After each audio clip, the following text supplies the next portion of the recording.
BCCI ने दिया भारतीय क्रिकेटर्स को 440 फॉर का झटका। विदेशी लीग खेलने पर रोक लगाएगा बीसीसीआई, खिलाड़ी नहीं कर पाएंगे कमाई। न खेलेंगे न खिला पाएंगे, अब रुक जाएगी मोटी कमाई। घमंडी खिलाड़ियों ने अकड़ दिखाई तो क्रिकेट भुला देगा बीसीसीआई। सहवाग, युवराज, रैना, रायडू समेत सभी को बीसीसीआई से लेना पड़ेगा सर्टिफिकेट। जी, बीसीसीआई ने बड़े बड़े रिटायर खिलाड़ियों को तगड़ा झटका देने का मन बना लिया है, क्योंकि रिटायरमेंट प्लान दिग्गजों का खराब होने वाला है। इंडियन प्लेयर्स के विदेशी लीग में खेलने पर नए नियम लागू हो सकते हैं। ऐसा होने पर खिलाड़ी रिटायर होने के ठीक बाद दूसरे देशों की फ्रेंचाइजी लीग नहीं खेल पाएंगे। उन्हें बीसीसीआई से नो ऑब्जेक्शन सर्टिफिकेट यानी कि एनओसी लेना पड़ेगा।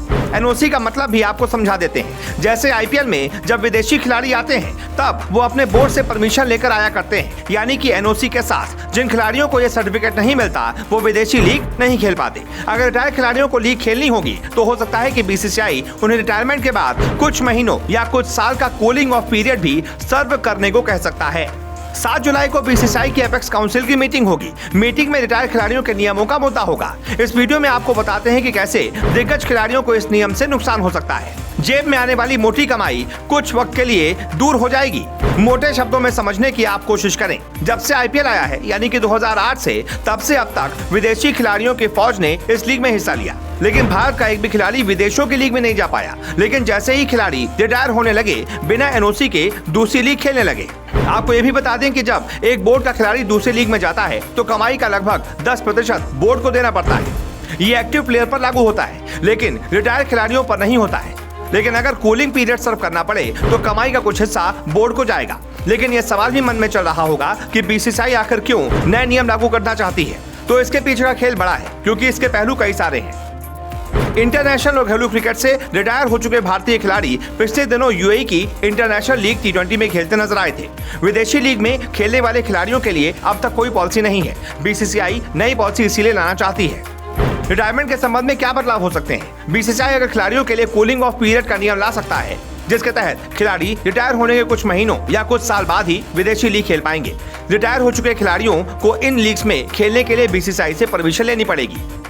विदेशी लीग्स के लिए नए नियमों की क्या वजह है? रिटायरमेंट के बाद विदेशी लीग खेलने के लिए नियम बनाने की 2 वजह है। पहली, खिलाड़ी इंटरनेशनल क्रिकेट से संन्यास के बाद भारत में घरेलू क्रिकेट खेले। दूसरी, भारतीय खिलाड़ियों से विदेशी लीग की वैल्यू बढ़ती है। आईपीएल की वैल्यू बनी रहे, इसीलिए बीसीसीआई कूलिंग ऑफ पीरियड ला सकती है, ताकि खिलाड़ी 6 महीने या 1 साल का इंतजार करें और उसके बाद विदेशी लीग में खेलने के लिए जाएं। हालांकि ये भी साफ नहीं है, ना ही बोर्ड ने इस बारे में कुछ ऑफिशियली कहा है। हाँ, पिछले आईपीएल सीजन के बाद अंबाती रायडू और रॉबिन उथप्पा ने संन्यास ले लिया और 10 दिन बाद ही यूएई की इंटरनेशनल लीग खेलने चले गए। रायडू अब अमेरिका की T20 लीग भी खेलेंगे, जो 14 जुलाई से शुरू हो रही है। इसके अलावा रैना, युवराज सिंह, हरभजन सिंह, मुनाफ पटेल, यूसुफ पठान, इरफान पठान भी विदेशी लीग खेल चुके हैं। वहीं अगर खिलाड़ी बीसीसीआई का ऑर्डर नहीं मानते तो सबसे बड़ी तकलीफ खिलाड़ियों को होने वाली है। अगर खिलाड़ियों ने बीसीसीआई से एनओसी सर्टिफिकेट नहीं हासिल किया तो उन्हें भविष्य में बीसीसीआई के किसी भी सेक्शन का हिस्सा बनने में दिक्कत होगी। रिटायरमेंट के बाद खिलाड़ी अक्सर कोच या फिर बॉलिंग, फील्डिंग, बैटिंग कोच जैसी भूमिकाओं में नजर आते हैं। कमेंटेटर और अंपायर, स्कोरर के तौर पर भी करियर जारी रखते हैं। बीसीसीआई इसके लिए सैलरी भी देता है। खिलाड़ियों ने एनओसी नहीं लिया तो वो ये सब नहीं कर पाएंगे।